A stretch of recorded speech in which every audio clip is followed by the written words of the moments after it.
L'information à chaud, c'est sur France 24 et sur france24.com.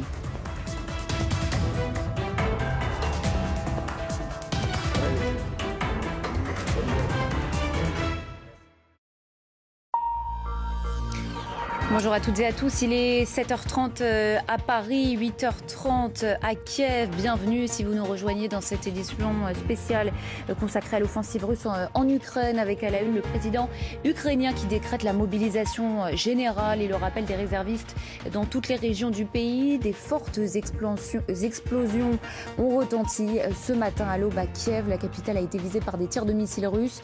Au moins 3 personnes blessées selon les autorités. 137 Ukrainiens sont morts ces dernières 24 heures selon un bilan provisoire. Et face à cette invasion, quelle réponse de la communauté internationale? L'Union européenne et les États-Unis annoncent un nouveau train de sanctions. Un sommet de l'OTAN se tiendra ce vendredi en France.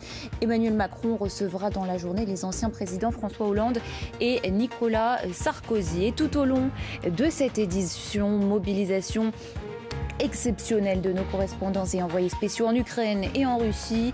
Nous serons en direct de Koursk avec notre envoyée spéciale Elena Voloshin dès le début de ce journal.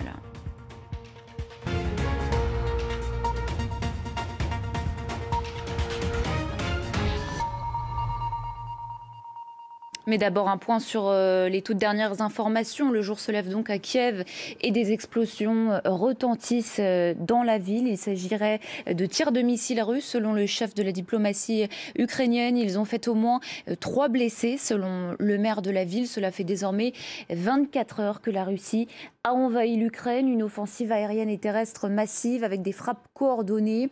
Vous voyez ces images qui sont en direct de Kiev. On peut observer les dégâts occasionnés par ces tirs de missiles de troupes russes. On va tout de suite rejoindre notre envoyée spéciale Elena Voloshin à Koursk. Bonjour à vous Elena, quels sont les derniers mouvements de troupes que vous observez ? Alors je suis à Belgorod, à moins de 30 km de la frontière avec l'Ukraine. Et ici, l'ambiance est